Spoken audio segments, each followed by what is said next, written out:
capítulo 4 de la parte segunda de El caballero de las botas azules, de Rosalía de Castro. Capítulo 4. No hay función sin tarasca ni novela sin amores. La corredera del perro. ¿Sabe alguno de nuestros lectores en dónde existe esa calle de nombre tan poco armonioso? Es posible que no.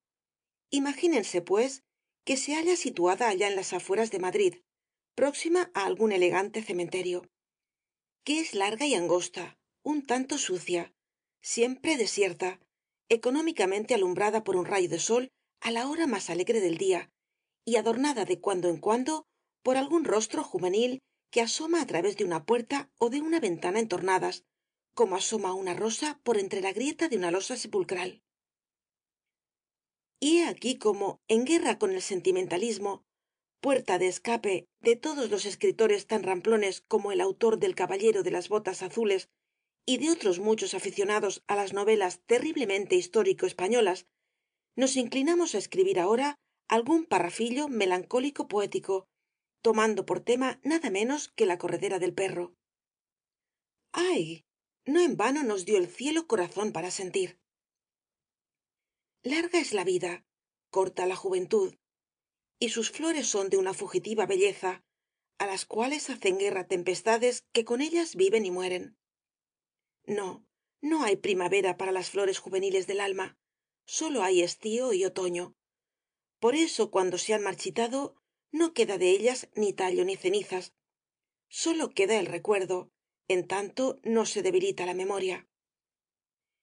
Y tal les acontecía también a las flores del alma de las jóvenes de la corredera del perro, que no por vivir en tan apartado retiro están exentas de gozar en la tierra de las delicias concedidas al resto de la humanidad por nuestros enemigos más encarnizados. Por aquella triste y silenciosa calle se ven pasar cada día carros fúnebres, cuyos perezosos caballos agitan con lentitud sobre la cabeza, en honor de la muerte, altos penachos negros, y los vecinos de la corredera del perro siguen muchas veces el triste convoy para contemplar cómo el féretro cubierto de nobles insignias, o bien ostentando cruzadas espadas, emblema de honor y mando, penetra silencioso en su estrecho agujero de piedra para no salir jamás á la luz del día. Otros caminan silenciosos tras de la negra y humilde caja de la misericordia, llevada sin pompa ni ruido por tres hombres groseramente vestidos de negro, quienes dejan caer pesadamente el cuerpo muerto en el hoyo profundo abierto en la madre tierra. Cuando esto acontece, los vecinos de la corredera del perro se retiran tristes, diciendo: así hemos de ser enterrados nosotros. Tales son los acontecimientos más notables que en el transcurso de un año ocurren en aquella olvidada calle, y por esto, sin duda, las pocas jóvenes que por allí se encuentran tienen un aire lánguido y meditabundo en demasía. Cuando se las ve salir, en bien escaso número, por cierto, del colegio de doña Dorotea, algunas cantan, otras ríen, saltan y cuchichean, pero siempre con cierta timidez que inspira simpatía y compasión al que las contempla, siempre mirando hacia la ventana, por donde una cabeza enjuta y metida en una especie de escofieta blanca y almidonada, como en algunos pueblos ponen á los muertos, aparece fisgoneando huraña. Silencio, revoltosas. ¿Cómo se atreven mis discípulas á caminar tan descocadamente por la calle? ¿Qué dirán las gentes de su siempre respetada directora? Así les grita á lo mejor una voz seca y cascada que sale de la escofieta, y las niñas, semejantes entonces á corderillos, se juntan, se aprietan y con la cabeza humildemente inclinada se dirigen á la verja del cementerio para rezar un padrenuestro lo más devotamente que pueden. Después, ya lejos de la vista de doña Dorotea, se atreven á jugar á los alfileres sobre la blanca arena del camino hasta que suena la primer campanada de la oración, que las hace correr hacia sus tristes nidos, diciendo al despedirse: hasta mañana. Algunos domingos suelen bajar á la gran babel de la corte, sobre todo en tiempo de ferias, pero sus madres las acompañan siempre y las llevan de la mano aun cuando hayan pasado de la niñez y sean ya pequeñas mujercitas. no hay que enamorarse, queridas niñas, les dicen, de tantas cosas como por aquí se ven. Todas estas fruslerías han sido hechas para hacerles gastar el dinero a los ricos, y a nosotros los pobres nos sentaría como a una vieja una moña colorada. Oh, Dios, ¿qué dirían en nuestra calle si os vieran con esos cintajos y adornos? ¿Y por qué, madre, nadie se ríe en Madrid de las muchachas que los llevan? Vaya, si querríais compararos con las gentes de por aquí, contádselo a doña Dorotea y veréis qué os contesta. Cada cual es quien es. El nombre de doña Dorotea basta para poner un sello á los labios de las pobres niñas y para que lo contemplen todo como a través de un velo que oculta á medias lo que se anhela conocer. Quizá por la noche sueñan con que lo han admirado en las espaciosas calles y plazas de la gran población y aún se imaginan ser ellas mismas alguna de tantas engalanadas y preciosas jóvenes como por allí transitan, pero al otro día la planchada escofieta de doña Dorotea disipa todas aquellas impresiones como un viento fuerte las espesas nieblas de la mañana. Esta rígida señora funde las almas de sus discípulas, si así podemos decirlo, en unos principios de austeridad tan fuertes que aquellas almas dócilmente sometidas á su yugo siguen con cortas excepciones una marcha igual hasta la muerte, quizá la única que debiera seguirse en este mundo. Erguida y fuerte todavía como un cedro, doña Dorotea, que cuenta con especial economía sus pasados años, dice que casi tiene 70 cumplidos y que recuerda los buenos tiempos de la modestia y del recato, tiempos en que ninguna dama ni mujer se faltaba ni á sí misma ni á los demás. Considérese, pues, hasta dónde tendríamos que remontar la época de su dichosa juventud, á juzgar por la prueba que aduce sin admitir la menor réplica.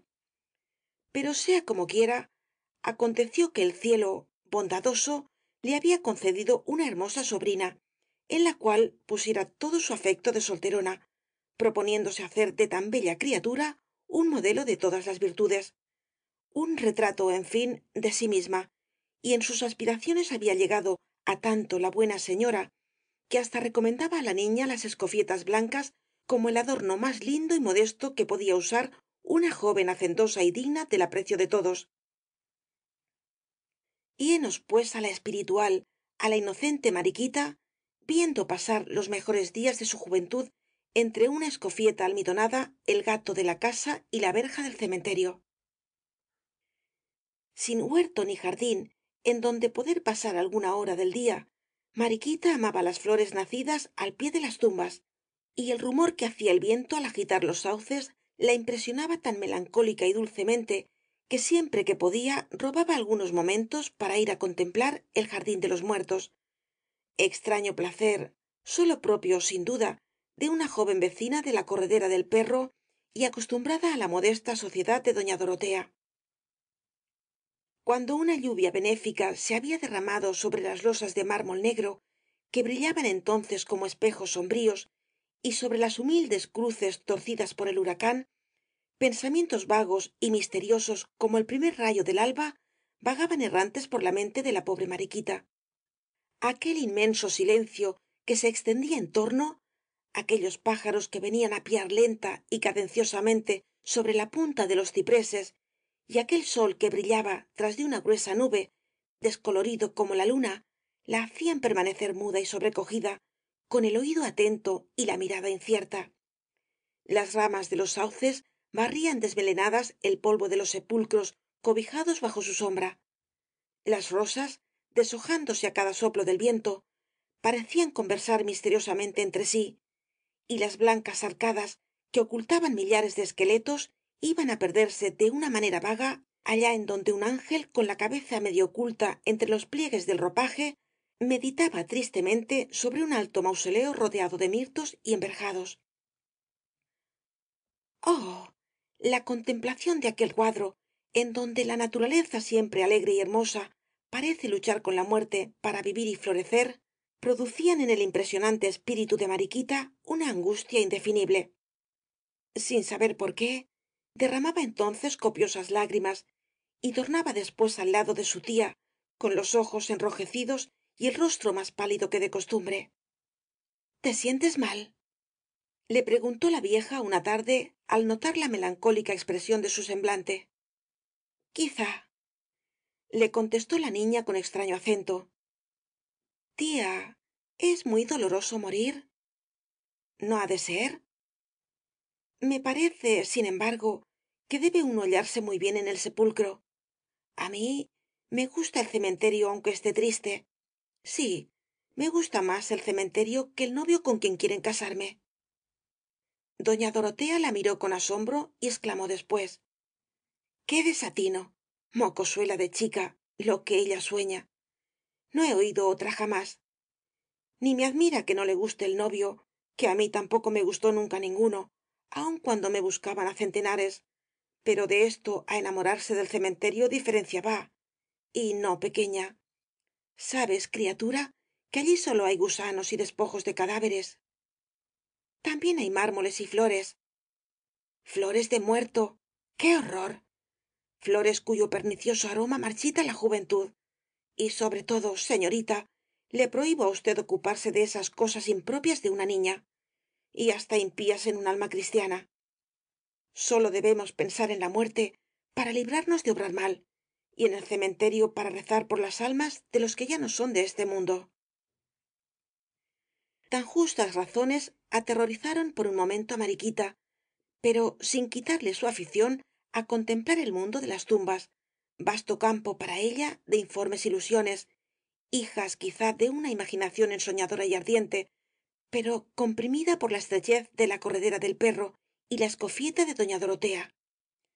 Todo cuanto se presentaba á los ojos de Mariquita estaba desierto y árido. Todo era mezquino y sin horizontes, menos el cementerio. Allí había flores, sol y espacio. Por otra parte, Mariquita, á quien su siempre respetada tía se había esforzado en darle una educación demasiado insociable y huraña, y que á los 16 años no sabía más que leer torpemente el catecismo, escribir sin ortografía, coser un poco y jugar á los alfileres, se halló en extremo mortificada el día en que su padre, después de presentarle un joven de lánguido aspecto, tímido y de lasos cabellos rubios, le dijo: este ha de ser tu marido. Mi marido. Se atrevió á murmurar tan pronto como se halló sola. ¿Para qué quiero yo marido? Y habiéndole preguntado á su tía sobre el particular, ésta le contestó: un marido viene á ser lo que es tu padre para tu madre. ¿Y qué es mi padre para mi madre? ¡Qué tontona has nacido! Pues no lo ves. Ignoramos por qué doña Dorotea dio tan ambigua respuesta á la inocente Mariquita, pero es el caso que poco satisfecha la chica se atrevió un día á repetir la pregunta á cierta vecina que pasaba por discreta y charlatana, cualidades que á decir verdad no se hermanan muy bien que digamos. Atiende, niña, y atiende como es debido, le dijo aquélla por complacerla y complacerse á sí misma con aquel ratito de conversación. Un marido, hija mía, es ó puede ser muchas cosas á la vez, amparo y desamparo, amigo y enemigo, mala ó buena fortuna. Verdad es que la Iglesia nos le da siempre por compañero cariñoso, pero el pícaro mundo por compañero y por tirano como me lo ha dado á mí. Perdónele Dios al mundo, y porque no se diga, perdónele también á mi difunto, ya que después de haber sido tan tornadizo y peleón, se aquietó al fin con la muerte. Porque has de saber, Mariquita, que cada cual habla de la feria como le va en ella. Algunas dicen que un marido es la gracia del cielo, la sal del pan. Otras, yo las conozco y tú también, aún le hacen la cruz después de muerto. Pero es el caso que se manda que la mujer ame y respete al que se le ha dado por ser apoyo de su debilidad. Yo siempre he pensado, niña mía, que mejor que eso fueran dinero y buena salud.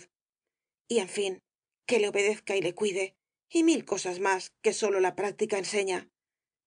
Pero, que si quieres, todo ello es muy bueno para contado y malísimo para cumplido, pues por más que yo procuraba portarme bien con el mío, niña, nunca pude alcanzarlo. El muy hijo de su madre todo lo entendía a trompicones, y erre y más erre con que habíamos de arañarnos. Ya se ve, como él mandaba, yo no me podía negar. ¿Entendiste, Mariquita? Pues bien, te diré todavía, porque te quiero, que si el matrimonio es cruz, vale más andar sin cruz que con ella, que el buey suelto bien se lame y que para una boca basta una sopa. El discurso de la charlatana vecina, que tan sin conciencia aborrecía los lazos del himeneo, hizo su efecto en Mariquita, que sintió aumentarse en su corazón el instintivo horror que el joven lánguido y de lasos cabellos le inspiraba. Además, su tía doña Dorotea le había hecho formar una idea muy elevada de las mujeres, y no pudiendo comprender la muchacha en su verdadera acepción la palabra debilidad aplicada á su sexo, pensó muy razonablemente que no habiéndose sentido nunca ni enferma ni débil, podía muy bien rehusar un apoyo que no necesitaba. Permaneció, pues, tranquila con esta idea, si bien, faltando algo á su existencia monótona y uniforme, iba á buscar ese algo al cementerio. Como ya hemos dicho, el sol, los mármoles y las flores del fúnebre recinto halagaban melancólicamente aquella imaginación ensoñadora. Era un domingo por la tarde. Las niñas de la corredera del perro jugaban juntas en un corral vecino. Doña Dorotea había salido á visitar á una amiga enferma, y Mariquita, como pocas veces le acontecía, quedó sola en la casa. Hoy sí podré permanecer mucho tiempo en el cementerio, pensó enseguida, y echando la llave á la puerta, se encaminó ligera hacia el asilo de los muertos. Para mayor fortuna, la puerta estaba entornada, pero Mariquita oyó allá dentro ruido de voces, y como era en extremo tímida, se retiró un poco lejos, tomando asiento en una piedra del camino, esperando ansiosa que dejasen libre aquel triste recinto. Sus deseos se vieron al punto cumplidos. Bien pronto un caballero, alto y delgado como un álamo, joven, pálido, pálido, vestido de negro, y con unas botas azules brillantísimas que le llegaban hasta la rodilla, se presentó á los ojos de Mariquita. Deslumbrada quedó al pronto, cual si hubiese mirado al sol, y al notar la uniforme blancura del rostro del desconocido y aquel resplandor que le rodeaba, llegó á imaginarse que era aquél el fantasma de los sepulcros. Mas el fantasma hablaba y reía, y como no hablan ni ríen los fantasmas, se convenció de que tan maravillosa visión pertenecía al mundo de los vivos. El caballero, en tanto, sin cuidarse de quien tan atentamente le miraba, prosiguió hablando con el sepulturero, y así pudo Mariquita contemplarle á su gusto desde los pies á la cabeza y desde la cabeza á los pies, sin pestañear siquiera y sin tomar apenas aliento. Sucedíale á la niña que cuanto más le miraba, mayor placer y encanto le causaba verle, al contrario de lo que le pasaba con su presunto marido, que cuanto más le veía, menos gusto tenía en mirarle, produciéndole enojos el solo recuerdo de sus lasos cabellos. No se crea que Mariquita dejó de hacer al punto tan notable comparación. Al contrario, muy deprisa se le vino á las mientes, y con ella una así como aversión profunda á la sombría y estrecha calle de la corredera del perro, juntamente con la escofieta de doña Dorotea. Y no hablemos ya de su prometido, infeliz víctima de un ciego destino. Ay, quizá en aquellos instantes, para él de ignorada desventura, soñaba amoroso con la adorada de su corazón. Vosotros, los que veis tranquilos á una pobre hormiga perecer bajo vuestra planta, pensad en las incertidumbres del porvenir y no os fiéis de las sonrisas de la felicidad. Después que el caballero de las botas azules se despidió del sepulturero, fuese alejando hacia la corte por caminos extraviados y solitarios, y fuele Mariquita siguiendo, como si le atrajese en su esplendor, hasta que ya cerca de Madrid entró el caballero en un coche y desapareció. La muchacha volvió entonces en sí, como asustada, y tornando presurosa á desandar lo andado, no cesaba de decir, cual si estuviese loca: pobre de mí, ¿por qué he venido tan lejos? Y mi tía me estará esperando á la puerta. Loca soy. La culpa de todo esto la tiene ese marido con quien quieren casarme. Razonamiento extraño de Mariquita. él prueba cuán injusto es á veces el corazón del hombre. Por fortuna, la siempre respetada directora doña Dorotea, ocupada en hacer horchatas para la enferma, no había llegado aún, y mariquita no sufrió el castigo de la primera falta, quedando por ello muy contenta. Mas la conciencia, que no duerme si es que no está tranquila, tuvo despierta á la niña toda la noche, haciéndole sentir remordimientos y agitaciones que nunca había conocido. Una vez que es preciso casarse, pensaba, ¿por qué mi padre no me dará por marido á aquel caballero? Esta idea no la abandonó ni un instante en los días que transcurrieron, siendo para ella como una fiebre ardiente que consume la vida. Sin poder gozar momento de reposo, soñando, despierta y dormida, con el caballero de las botas azules empezó á enflaquecer rápidamente. Si volviese á verle, repetía sin cesar, y corría hacia la verja del cementerio. 15 días de estas luchas bastaron para tornarla pálida y ojerosa como una verdadera enferma. Las vecinas le decían riendo que se había quedado sin sangre, y muy inquieta su tía por tal mudanza avisó al padre de la niña, el cual determinó casarla antes de lo que había pensado, a ver si con la alegría de las bodas se le curaba la melancolía. Melchor, le dijo al novio, ponte de tiros largos y ve á ver á Mariquita para decirle algo que la contente y te haga mayor lugar en su corazón. Por casta y modesta que sea una joven, siempre gusta de arrumacos y de galanterías. ¿Qué más quiso Melchor? Vistióse al punto de pantalón corto de avellana, el chaleco verde y la levita negra de los domingos. Hizo que le cortasen los cabellos y, afeitado como un colegial, calóse el sombrero y se encaminó hacia la corredera del perro, pensando en el amorosísimo discurso con que iba a herir de medio a medio el corazón de su prometida. ¿Cómo ha de estar de contenta? Iba diciendo el desdichado, si nunca han permitido que le declarase mi sentir.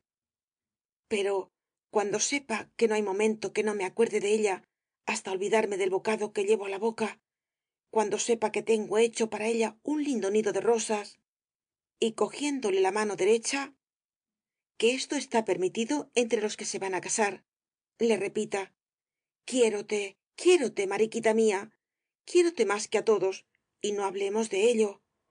Oh, cómo entonces de descolorida que está ahora, se tornará coloradilla como una manzana. Loco con tanta felicidad que le esperaba, Melchor no aguardó siquiera á que las discípulas de doña Dorotea hubiesen salido, sino que en su aturdimiento se coló de rondón en donde se hallaban reunidas, quedándose al punto en extremo avergonzado y dejando á Mariquita más muerta que viva. ¡Ay! Su novio vestido de gala la horrorizó, haciéndole lanzar un grito que no pudo reprimir. ¿Qué te sucede? Le preguntó su tía. Me he pinchado, repuso ella tartamudeando. Doña Dorotea, á pesar de su suspicacia, pareció quedar convencida y se dirigió á sus discípulas con complaciente sonrisa, diciéndolas: vamos, niñas, hoy os permito salir un cuarto de hora antes de lo acostumbrado, aunque mañana lo estaréis de más, porque vuestros padres no me pagan para que os conceda indebidas vacaciones. Obedientes las chicas se levantaron unas tras otras, pero mientras doblaban la labor y fingían buscar algo que se les había perdido, iban aproximándose disimuladamente á Mariquita y diciéndole en voz baja: qué feo es Melchorcillo, Virgen de Atocha. Parece un lagarto. Mariquita, puf, huele a cera este chico. Te casas con la pared y no asistiré a tu boda. Y otras mil cosas á este tenor, que de rechazo llegaban á oídos del infeliz amante, cuyos ojos se hallaban casi preñados de lágrimas. ¿Qué cuchicheos son esos, señoritas? Gruñó por fin la anciana, cuyo oído no estaba ya muy experto. Rezábamos á la hora. Pues da hora. Ha de dar, y lo mismo ganarán las ánimas benditas con que recemos antes. Beso á usted la mano, doña Dorotea. Hasta mañana, si Dios quiere. Doña Dorotea, usted descanse. Adiós, don Melchor. Don Melchor, quede usted con Dios. tenían casi siempre todas aquellas niñas el aire grave, modesto y melancólico que ya hemos descrito. Pero al despedirse esta tarde del pobre mozo vagaba en sus labios una sonrisa que hubiera hecho honor á la más experta y burlona cortesana. Pícara malicia que con nosotros naces. Tome usted asiento á mi lado, Melchor, le dijo la vieja al novio tan pronto como se quedaron solos. Y tú, Mariquita, levanta esa cabeza que yo te lo permito. Usted no se extrañará que se muestre tan tímida y ruborosa, porque como yo la he educado á mi manera, apenas se atreve á alzar los ojos para mirar á nadie como yo no se lo diga. Mejor esposa no podría usted encontrarla en 10 leguas á la redonda, porque aun cuando yo fuera su propia madre, no se me parecería más de lo que se me parece. Eso sí, no sabe nada de nada, y no como otras que en todo quieren meterse y aprender lo que no les conviene. De casa á la iglesia y de la iglesia á casa, siempre á mi lado y siempre á la sombra de mi brazo. Tal fué su vida, y lo mismo entiende de las cosas del mundo que si no existiesen. Cieguecita la tengo como un gatito recién nacido. ¿Qué más se la puede pedir? Pues de cuerpo y de rostro bien se la ve. Pero ahí la tiene usted, Melchor amigo. Hace algún tiempo parece que se le acaba la vida. A ver si usted la contenta, ¿eh? De un tirón echó doña Dorotea este discurso, y tan poseída estaba de su papel de tía y directora, y tan metida en su almidonada escofieta, que no podía ver que así el novio como la novia se hallaban cual sobre espinas y muy lejos de atender á sus palabras.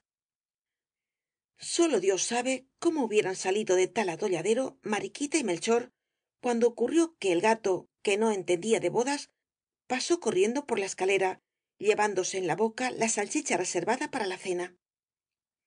Doña Dorotea no pudo entonces conservar su habitual serenidad.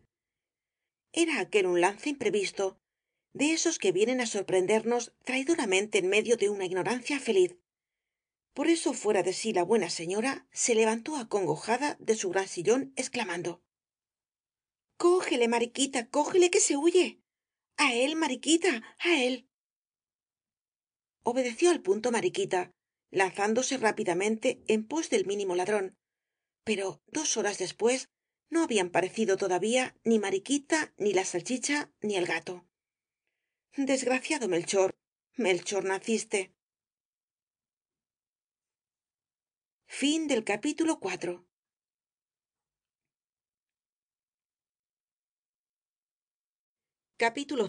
De la segunda parte de El caballero de las botas azules, de Rosalía de Castro.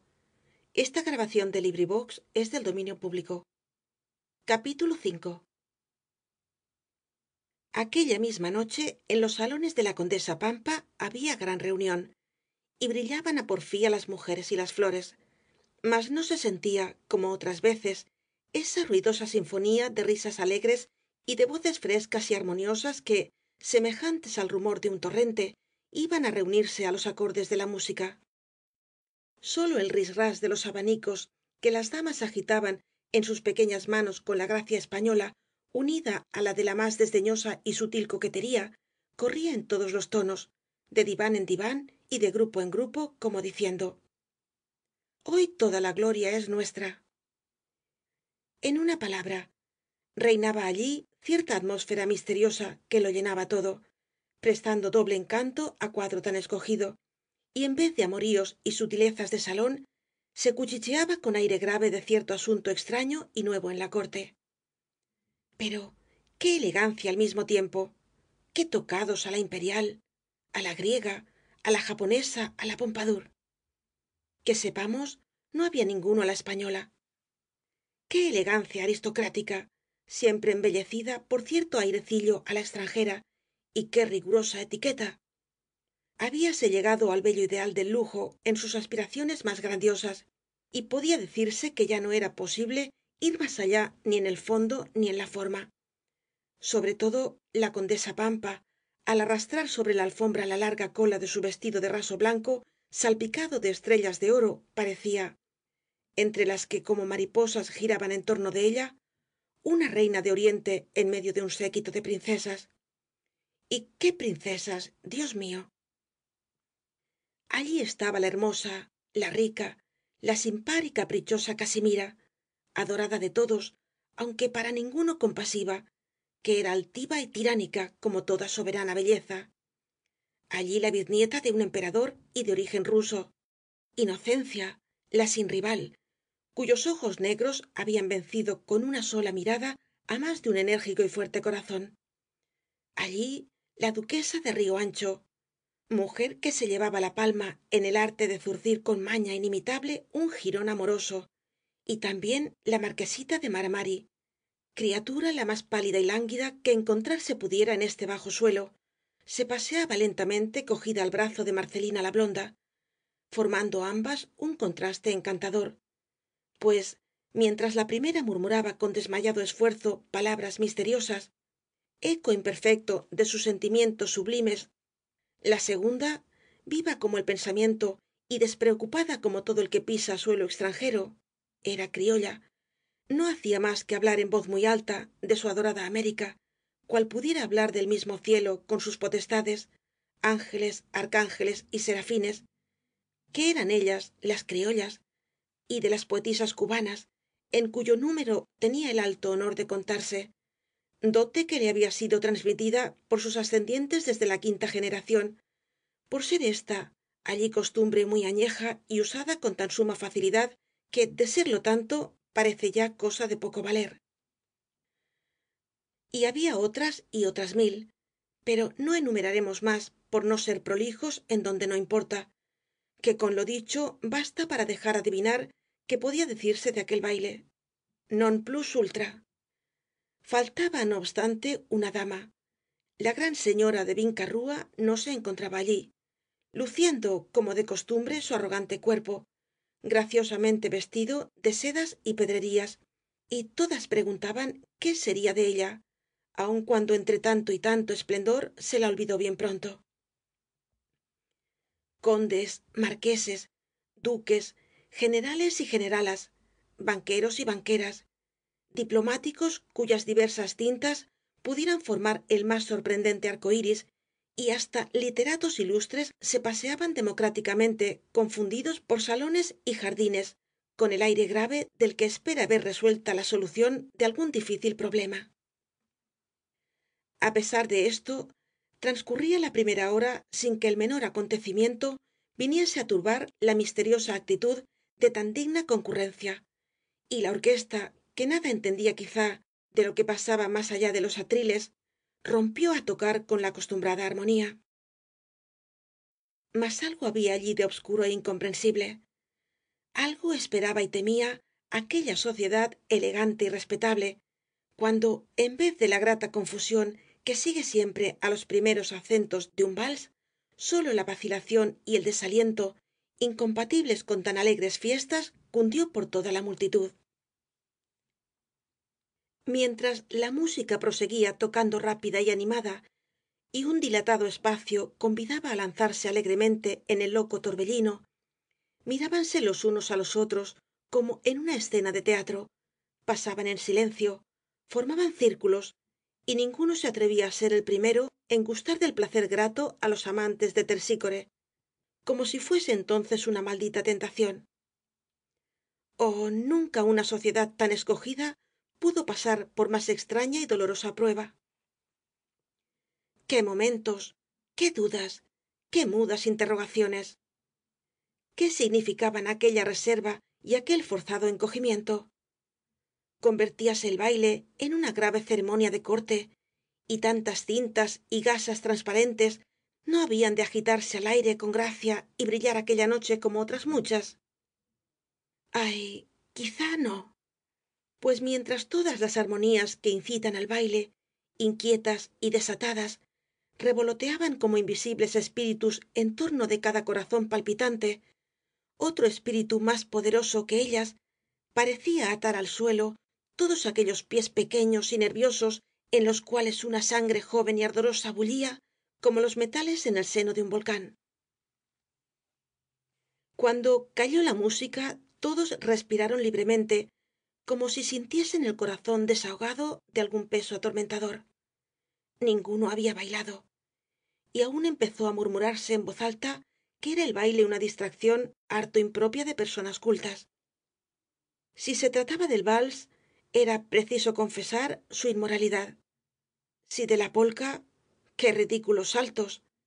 Si de los lanceros o el grave rigodón, podía existir nada tan necio como aquellas ceremoniosas cortesías y aquel ir y venir cual si fuese cosa importante. Y por último la danza americana, con sus languideces y medio desmayados compases, con sus soñolientos paseos y dormidas vueltas que el amor suele á veces despertar, y con aquel monótono movimiento que también imita el eterno mecerse de todos los seres del nuevo mundo. De suyo se dejaba conocer que era un mal injerto introducido fraudulentamente en Europa y que debía relegarse otra vez á los bosques en donde había nacido. En vano pues la orquesta prosiguió más tarde haciendo oir encantadores acentos á cuyo llamamiento se mostraban sordos é inmóviles aun los más apasionados. Pero una inquietud creciente, un indefinible malestar fué poco á poco invadiendo los ánimos. Fatigados de esperar algo que no llegaba, cada uno decía en voz baja: no viene. ¿Acaso se halla á estas horas en París ó en Viena? Pues aseguran que cuando quiere camina con la velocidad del vapor. No hay que creer tales patrañas, respondían otros. Lo que hay de cierto es que pone en práctica la antigua máxima de los sacerdotes paganos y de los reyes de todos los tiempos: se deja ver poco y en momentos dados. Pero es el caso que las horas empezaban á caminar pesadamente. Los elegantes á la inglesa no sabían cómo colocar las largas y enjutas piernas. Las damas casi bostezaban de tedio tras del abanico, y cada vez que la música rompía á tocar de nuevo, tornábanse pálidas las unas, rojas las otras, mientras bajo las vaporosas faldas se percibían breves y furtivos compases repitiéndose en torno con creciente impaciencia. No viene. ¡Qué fastidio! Por fin, allá por la media noche, esa hora fatal para toda clase de tentaciones, cuando el sueño no nos oprime y sujeta con su dulce peso, aconteció que en uno de esos momentos en que la música produce en la mente exaltada el efecto de un vértigo irresistible, un pie atrevido osó resbalar sobre la alfombra, y tras de aquel pie corrieron todos como picados por la maligna tarántula, de cuyo veneno no necesitan ciertamente los hombres para agitarse locamente hasta morir. La animación que antes faltaba cundió entonces por toda la multitud con la rapidez del relámpago. Ya ninguno cuchicheó con reserva como no fuese de amores, ni dijo que era el baile una distracción harto impropia de personas cultas. Todo lo contrario, los saltitos y vueltas tentadoras que, como otras muchas cosas de la vida, ponen en peligro inminente la gravedad de los mortales, volvieron loca cada cabeza, y fué de ver cómo aquellas gentes honorabilísimas, á pesar de lo bien nacidas que eran, hubieron de rendir culto esta vez más á la debilidad humana. La respetable concurrencia bailaba en masa con entusiasmo, con fe, y condes, duques y marqueses, generales y banqueros hacían su pirueta en compañía de sus charreteras y brillantes cruces, como la larga cola del vestido de la condesa pampa hacía también su gracioso caracoleo á cada ir y venir del elegante cuerpo de la dama. Con la animación y el baile el calor tomó bien pronto un incremento tropical. Podía decirse que reinaba el siroco, y en vano se bajaba á los jardines en busca de la brisa que el sol del día había convertido en aliento abrasador. El aspecto de cada semblante tornóse desagradable y sofocado. Por cada calva y venerable frente, en donde graves cuidados habían impreso su sello, el sudor dejaba surcos que apenas enjugados con la blanca batista volvían á aparecer importunos, y general había que desde el fondo de su corazón acariciaba amorosamente el recuerdo de los campamentos en donde el más noble y cauto puede sin cumplimiento ni rebozo desabrochar su casaca. Las mismas damas se asemejan á rosas próximas á marchitarse, apareciendo mucho menos frescas y hermosas que antes de empezar á bailar. Y sin embargo todos eran felices y se hallaban olvidados de las miserias humanas. Oh, Terpsícore, Terpsícore, eres más embriagadora que el vino. Taratatá, taratatá, niña cubana, taratatá, por ti me muero, etcétera. No era esto precisamente, pero poco más, poco menos, esto era lo que querían decir algunas de las hermosas danzas americanas que aquella noche se tocaron con un son tan dulce y arrullador que pudiera uno creerse transportado á alguno de esos vírgenes bosques ó extensas pampas en donde canta el tan ponderado colibrí que porque es sólo hacer trinos y gorjeos se lleva toda la fama. Taratatá, taratatá, una negrita y un negro, etcétera. ¡Ay, mi Cuba! Exclamaba al oír tan dulces sones Marcelina la criolla elevando al cielo sus ojos azules. Si usted viera nuestros bailes, general. ¡Qué danzas, Dios mío! Aquello no es bailar, es un dulcísimo ensueño, una especie de suave remanso, parecido al del mar cuando está en calma. Puede decirse que quien baila es el espíritu y no el cuerpo, que apenas hace más que dejarse arrastrar por quien le lleva. Bendita esa tierra que da criaturas tan bellas como la que en este instante se apoya en mi brazo con una languidez mil veces seductora. ¿Qué danzas serán esas bailadas por mujeres cuyo talle ligero se asemeje al que ahora estrecho en el hueco de mi mano? Pero, ¿acaso no es usted, Marcelina, la más bella personificación de lo que quiero conocer? Ah, nunca, por más que lo desee, no me es dado imprimir á esta danza el carácter nacional de mi hermosa Cuba. Aquello es otra cosa. Pero, general, usted se fatiga y no es extraño, porque esto no es danza, es un galope infernal, capaz de dejar sin aliento el pecho más robusto. Si tal aconteciera en mi país. No hay que hablar de ello, repuso el general con brusca franqueza. Con aquel calor se hubiera uno muerto como San Lorenzo. Si no hay allí calor. ¿Cómo? Digo que, aunque le haya, vienen las lluvias y refrescan. Viene la brisa del mar y templa la atmósfera. Y no como aquí, que, a decir verdad, todo se vuelve polvo y cielo gris. No obstante, el firmamento suele brillar en Madrid bastante puro, y los airecillos que bajan del Guadarrama se dejan sentir a veces harto vivamente. Es verdad, siempre contrastes, pero el cielo americano. Oh, qué cielo. Fuego. Exclamó el general interrumpiéndola. ¿Qué es eso? Repuso asustada la criolla.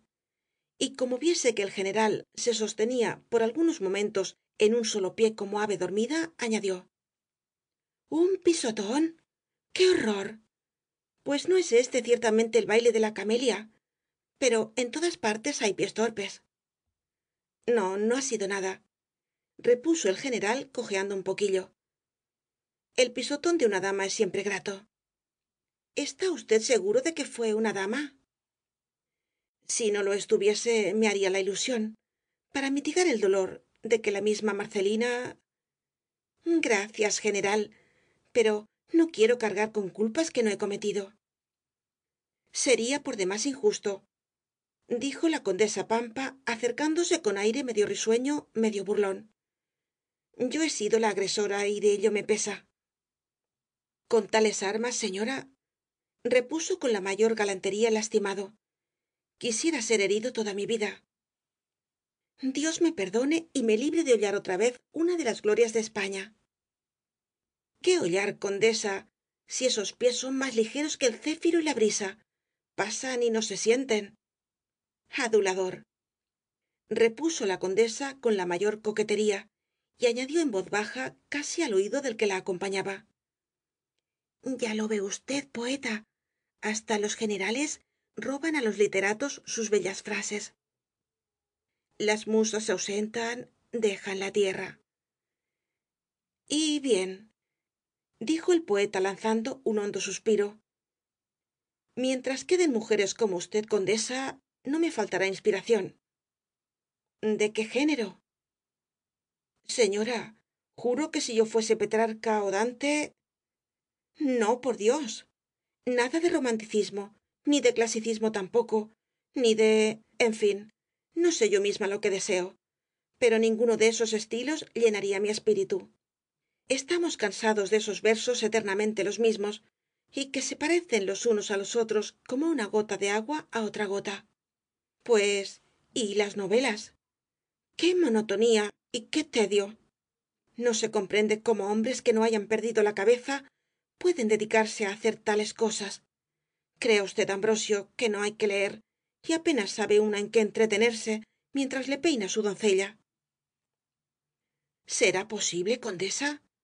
Tal vez, ocupado ese pensamiento en divagaciones extrañas, no puede detenerse á juzgar las bellezas del libro abierto en la cansada mano. Extraño que un hombre de algún talento se exprese de tal modo en una cuestión en que todos vamos conformes. ¿Por qué no hablar con franqueza? No hay nada bueno, absolutamente nada. Esta mujer me insulta. ¿Habráse visto descaro igual? ¿Algún talento? Usted no ignora, Ambrosio, que falta el buen gusto y la novedad en los libros que hoy se escriben, sin excepción alguna. Y no soy la única que lo dice, pues todos están cansados de esa literatura que han dado en llamar moderna y excelente, y que quizá lo hubiera sido si á fuerza de tomarla por suya inexpertas medianías no llegaran á convertirla en fastidiosa y ramplona. Si esto irá conmigo, al menos no se digna hacer siquiera una justa excepción y lo advierte. Es preciso discurrir algo nuevo que llene y satisfaga. De lo contrario, Ambrosio, la literatura va á naufragar. Pero mi primo se acerca. Usted me dispensará. Tengo que comunicarle una buena nueva. ¿Acaso la de que ese ingrato pensamiento se ha acordado de él? ¿Qué día no me acuerdo de mis amigos? Quizá todos aquellos en que usted no los ve. Al menos de los amigos como Ambrosio. Jamás hubiera yo hecho tan injusta excepción. Mas helo aquí. Carlos, tengo que hablarte. Adiós, pues, condesa, y no me olvide usted. Y añadió el poeta tan pronto como aquélla se hubo alejado. Llévete el diablillo, quisquillosa y coqueta mujer. ¿Qué entiendes tú de versos ni de prosa? ¿Qué otra cosa sabes más que darte aire con el abanico y fastidiarte de tus amantes?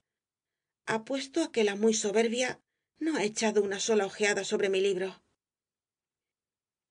Y el poeta fué á reunirse presuroso con las más afiladas lenguas que por allí se hallaban, renegando para siempre del elevado estilo de la oda y decidido ya por los acerados epigramas. Allá en uno de los salones de descanso el primo le decía en tanto á la condesa: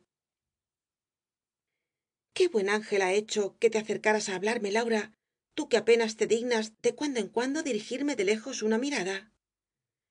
No empieces regañando. Algunas veces siente el corazón la imperiosa necesidad de restituirse á las personas que más estima. Engañosa y falsa. Silencio, que aún no he concluido. Y por otra parte empezaba á cansarme la conversación de ese poeta. He ahí la clave. Lo había adivinado al mirarte. Pues sé leer mejor que ninguno en ese hermoso rostro tus ingratitudes y caprichos, y esto es lo que más me atormenta. Si me fuese posible correr un velo entre tus veleidades y mi vista de lince, sería mucho más dichoso, porque al menos viviría engañado. Deseo fácil de cumplir. Cubre tus ojos con una venda y yo te guiaré. No me insultes, Laura, ni hagas así escarnio de un pobre corazón que siempre ha sido tuyo. ¿Crees que esa especie de crímenes no encuentran su castigo? Simplecillo. Si estos fueran crímenes, ¿cuánto hubiera Dios tenido que ensanchar el infierno? Me horroriza oírte hablar así. ¿Por qué? Te aseguro que estoy perfectamente tranquila y que descanso sin remordimientos, como los justos. ¿Qué hubiera sido sino de una pobre mujer que se limitase a girar desde que nace hasta que muere en el círculo estrecho que los hombres le prescribís? Formalidad, primo mío. Sé juicioso y acostúmbrate a hablar de otro modo con una hija de Eva que ve más lejos que las otras y que sabe hasta dónde puede llegar. Perteneces a la compañía de las independientes, lo veo bien claro. A ese género aborrecible que los hombres detestan, que anatematizan los buenos y que demuestra mejor que ninguno el cáncer que devora la moderna sociedad. Dios mío, Laura, no debiera volver a hablarte jamás, aun cuando tal resolución me costara la vida. Mas soy casi tu hermano y, por otra parte, me has atraído hacia ti como la serpiente al pájaro. Me has destrozado el alma, y esto me da derecho a ser tu sombra, tu eterno remordimiento. Cuánta locura y cuánto desvariar. Duéleme el ver cómo los hombres perdéis siempre con las mujeres el mejor tiempo en lo que no os conviene. Aún más cinismo. Blasfema. Y sin embargo, eres aquella a quien no puedo olvidar, a quien amaré siempre. Cuánto me alegro. Pero ámame sin lloriqueos y sin quejas. Ámame alegremente, como conviene a tu porte y a tus años, que un amante celoso y descontentadizo aburre al alma más apasionada.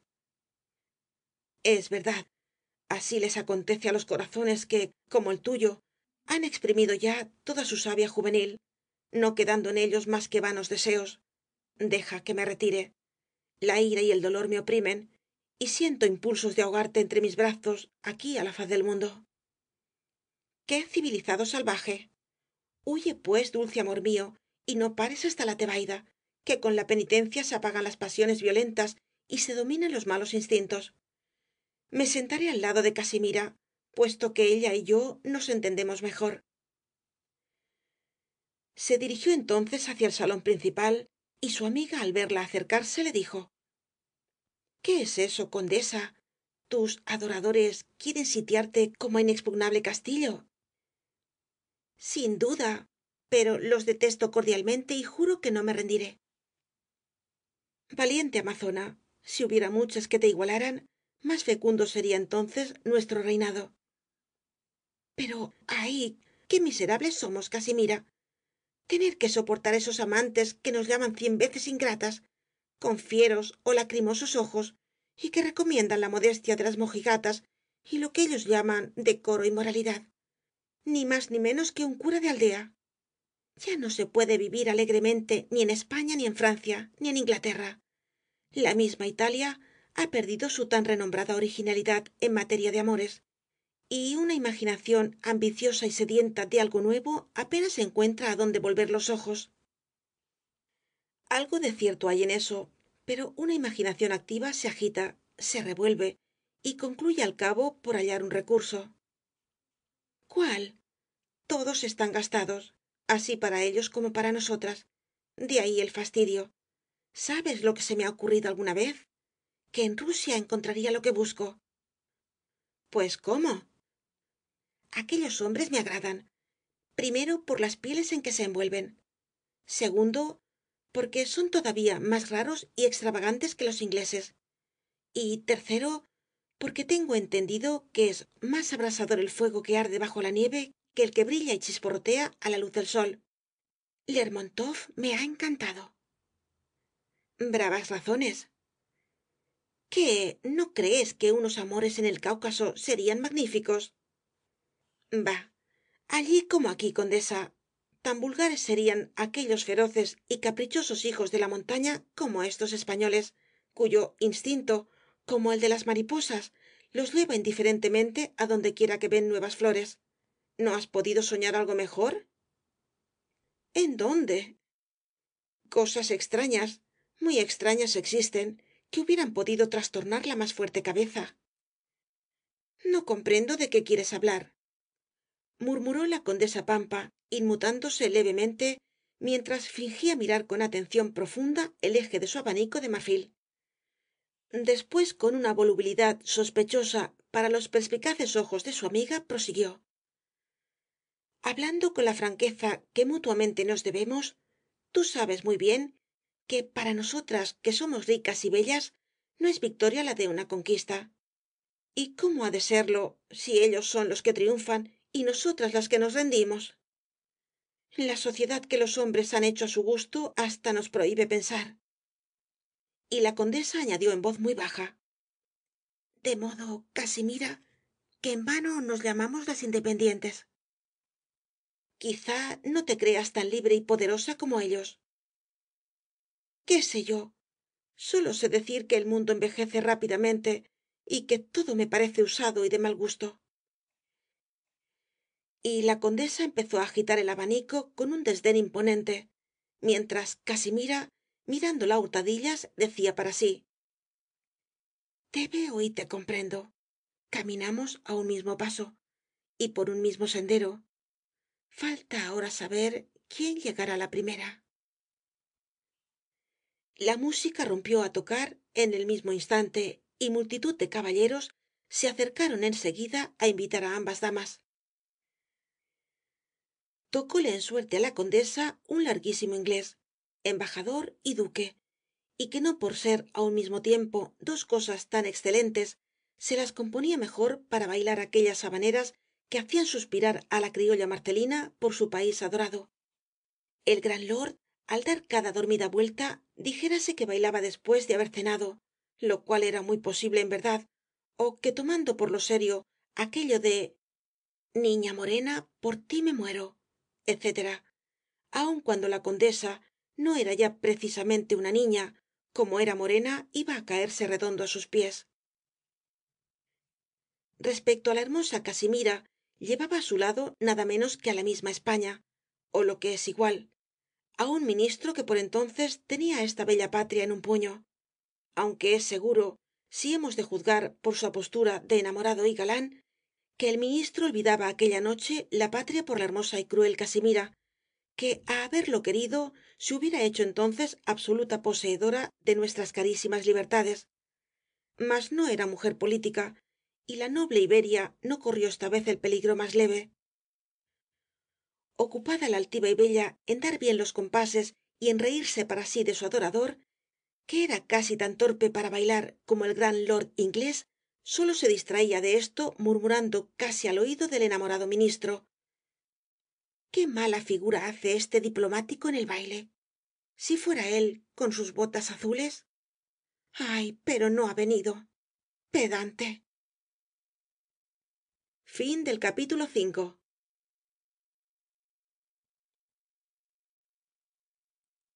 Capítulo 6 de la segunda parte del Caballero de las Botas Azules, de Rosalía de Castro. Capítulo 6. Varios críticos de esos cuyos juicios se imponen por sí mismos á los ilustrados lectores y algunos literatos de indisputable fecundidad formaban en tanto círculo aparte en uno de los jardines más espléndidamente iluminados. Pues mal que les pese á las musas, son casi siempre sus elegidos fatalmente inclinados más bien que á la sencillez de los campos, á las pompas mundanas, al lujo regio de los salones y á cuanto la perfecta sabiduría condena por boca de Pitágoras como muelle y enervador. Arrellanados esta noche en ligeros asientos, rodeados de flores y aspirando los mil perfumes que las plantas despedían de sus senos y las damas de sus vestidos, hablaban de las cosas y de las personas con ese alto desdén, con esa roedora mordacidad tan semejante á la boca de los rumiantes en despuntarlo todo. He ahí la condesa de Río Ancho, decían. Se asemeja á una rosa nacida en otoño, ó á una belleza antigua resucitada entre las ruinas de un gótico castillo. A ella es á quien dedica sus versos el desdichado coplero Luis. ¿Coplero? Eso es rebajar demasiado á un poeta. Él no es poeta, aunque se lo llamen las gentes, y la condesa, que lo sabe, lee sus versos riéndose en compañía de su amante napolitano, el hombre más necio de toda Italia. Posee, no obstante, una habilidad que ha traído de su patria. Toca el violino con una sedosidad desesperadora para el marido de su Francesca, que al oír resbalar el arco sobre las cuerdas se cura del mal de nervios. Silencio. Ved á Carlos, que se aproxima sombrío y meditabundo. Se desespera de no poder convertir á Laura en mujer honrada, mientras ella, que se halla en un acceso de hastío, como los que le acometen cada otoño, está pensando en ir á pescar un amante á la Hungría ó la Silesia. ¿Para qué? Para saber cuán dulce es un coloquio de amor entre la nieve, o cómo suena en húngaro la palabra te amo. Loca de atar, es una segunda Ana Bolena. Haz justicia asimismo á las que se le parecen. ¿Te olvidas de la del Puerro, de la de Camba, de la de Carcasol? Ahí está también la gran Casimira, esclava de su veleidoso corazón. Se vanagloria, aunque discretamente por otra parte, porque tiene talento de despreciar todo lo que las mujeres vulgares temen, y dice que le sobra valor para asemejarse y ponerse a nivel de los hombres. Mas a fe que se engaña al creerse la única valiente. Las amazonas de amor van estando de sobra en nuestro siglo. Rectifico. ¿Y la de Vincarrúa? He ahí otra notabilidad sorprendente. A pesar de sus 40 cumplidos, gasta en un collar o en una diadema 20.000 duros. Es capaz de vestirse de diosa o de gitana por poner la primera una moda. Y tratándose de regalar a un amante, no temería, después de haber recibido la bendición del Papa, en arruinar la silla apostólica. Mas hela ahí que llega al fin. Miradla. ¡Qué maravilla! Ha venido la última para sorprendernos con su Fausto, y en verdad lo consigue. ¡Qué brillo! ¡Qué diamantes! Si la plantasen ahora en Sierra Morena. Señores, el lujo está desatado. Cada mujer es en nuestros días una reina, empezando por las costureras. Volvemos á los tiempos de Roma. Ya desandaremos otra vez el camino.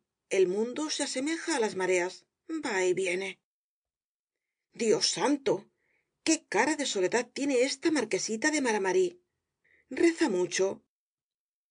Mañana y tarde, para que Dios le depare cada semana por lo menos un noble joven que se mate por su hermosura. Tigre Hircana, no seré yo. Y harás muy bien, pues la orgullosa no hubiera llorado tu trágico fin. Menos desdeñosa es Marcelina, la criolla, a la cual se la tiene contenta con decirle que América es el paraíso, que Europa es una merienda de negros y España semejante a un insecto inmundo de esos que las boas devoran a cientos. Válgate Dios con la criolla.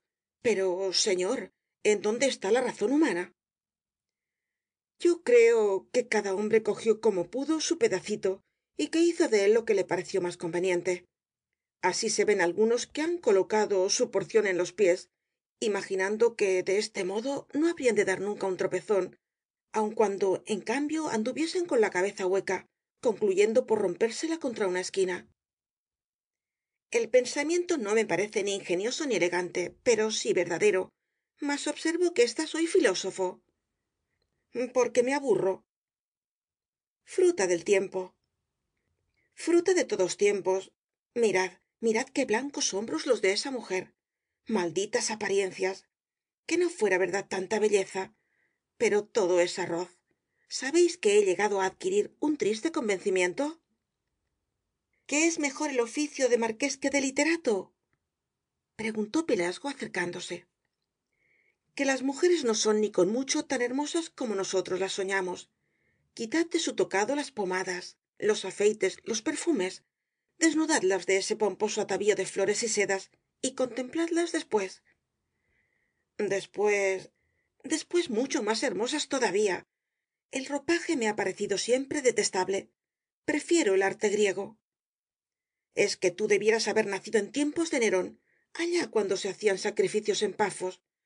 Pero la fortuna te ha sido adversa, y hete aquí con frac y largos pantalones, contemplando, en vez de jóvenes desnudas consagradas á la impúdica Venus, á nuestras mujeres españolas metidas en jaulas de acero y en corsés á la perezosa. Atiende, no obstante, añadió Pelasgo, que no lo he perdido todo, y que á ser Fidias ó cualquier otro escultor de aquellos tiempos no me hubieran faltado en este baile preciosos modelos. Esa joven que cogida al brazo de aquel diplomático acaba de pararse al pie de la fuente es uno de ellos. No hay duda que oculta bajo la larga cola del vestido lo que una aldeana de mi país enseña sin rebozo al pasar un arroyo o subir un picacho, pero en cambio nos muestra atrevidamente el seno hasta más de la mitad. Dijérase que está a solas en su gabinete. Lleva los brazos completamente desnudos y una transparente y bienhechora gasa permite que la mirada contemple sin estorbo hasta tocar la aprisionada cintura, las formas clásicas de su preciosa espalda. No puedo consolarme con esto de los tiempos del César. Hablas como sientes, es decir, de una manera indecorosa y que pudiera decirse prohibida. Me calumnias. En tal caso, que prohíban los escotes y las danzas, pues yo no hago más que hablar libremente de lo que aún más libremente veo. Ahí las tenéis. A cientos pasan ante nosotros. dándonos, como quien dice, en rostro con sus perfecciones. ¿No vienen hoy casi todas, cual si quisiesen servir de modelo para alguna de las tres gracias? Mas ¿cómo suceder de otro modo, si el baile es de toda etiqueta? Y si mientras se envían misiones á los salvajes para predicarles la moral cristiana y el santo pudor de las vírgenes, tan grato al cielo, la etiqueta en Europa es vestirse medio en cueros. Reía el crítico Pelasgo al decir esto con todo su corazón, porque su mayor placer era la burla, aun cuando no soportaba que se burlasen de él. Pero el poeta Ambrosio, que sin ser mejor que su amigo era capaz de convertirse en santo por llevarle la contraria, repuso: decir crítico es decir lengua de serpiente, mas el que quiere echarle en cara á la sociedad sus vicios debe empezar antes por corregirse á sí propio. Declamar contra el escándalo y ser escandaloso son dos cosas que se contradicen. ¿Como Pelasgo y tú? Añadió otro. En efecto, repuso el primero, cuando yo digo A, él dice Z, lo cual significa sin duda que soy la primera letra del alfabeto y Ambrosio la última. Mas, qué sueño me domina. Diríase que no he dormido en un mes. Parece que las horas caminan con pies de plomo, añadió otro haciendo eco, como es costumbre, al bostezo de su vecino. Y, sin embargo, ¿cómo se divierten los dichosos? ¿Quién fuera uno de ellos?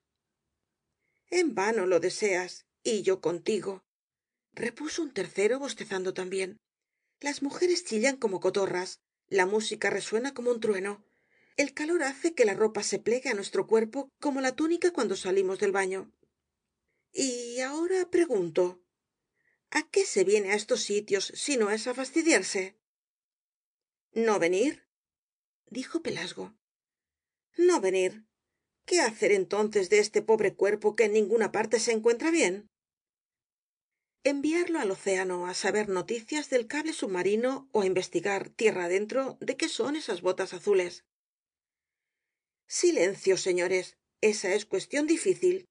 ¿No saben ustedes que ese duende de duque no quiere que se murmure de él? A pesar de que se le ha esperado toda la noche con una ansiedad que rayaba en agonía, ninguno se ha atrevido á pronunciar su nombre en voz alta. Y, por cierto, que acaba de dar á esta sociedad el mayor chasco del siglo. ¿Cómo habrá de reírse con su risa de Mefistófeles cuando sepa la ridícula farsa que acaba de hacer representar en vano á tanta noble eminencia? Trabajo costaba en las primeras horas de la noche contener la risa al notar el grave recogimiento y parsimonia de todos los circunstantes. ¿No permanecías tú también tieso y empaquetado como un milord? Donde estuvieres, haz como vieres.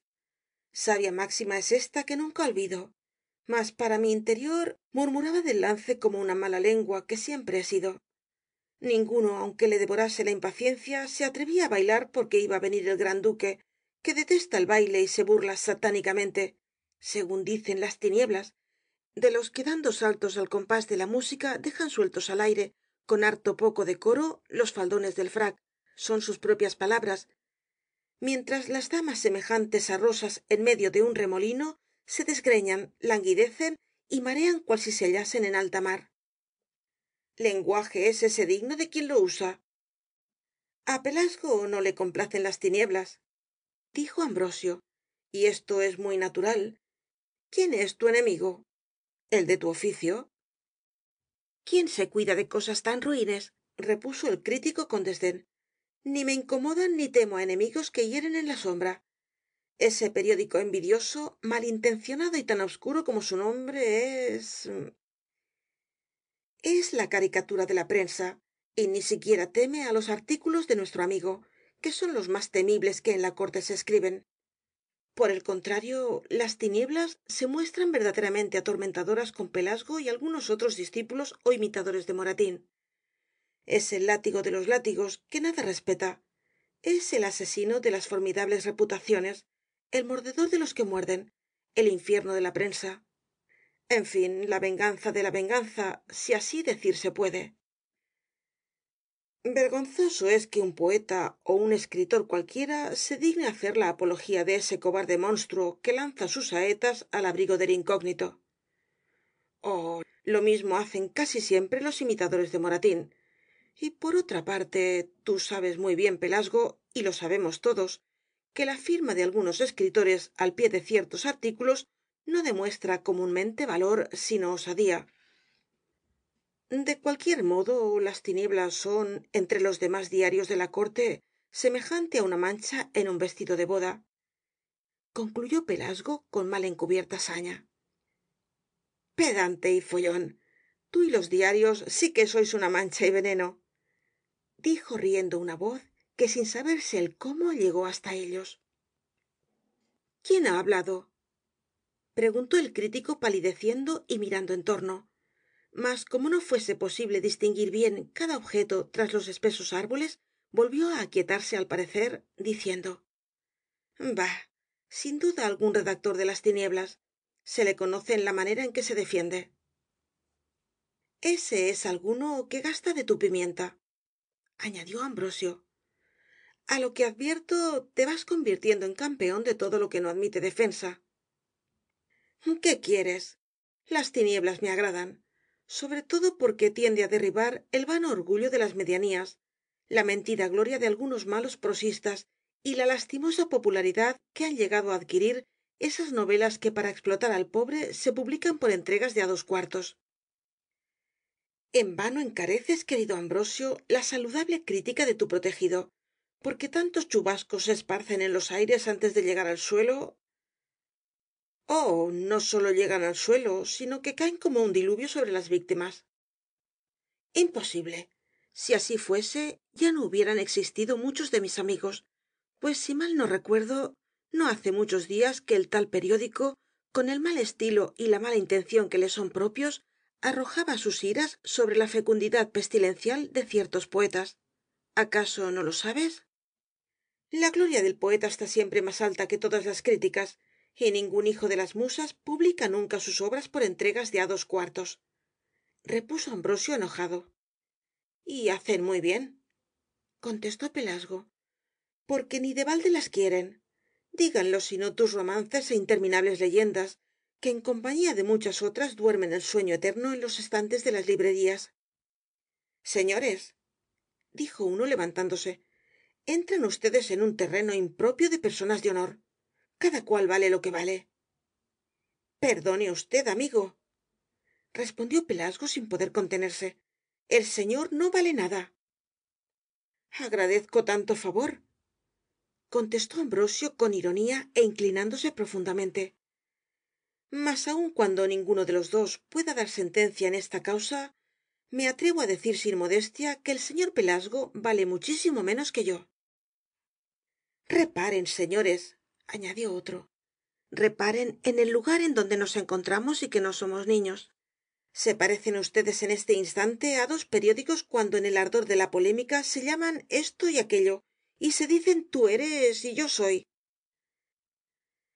Tenía ya Pelasgo la sangre subida á la cabeza y como tratándose de chistes no podía soportar otros que los suyos, exclamó con desentonado acento: mal sientan las gracias al que no la tiene.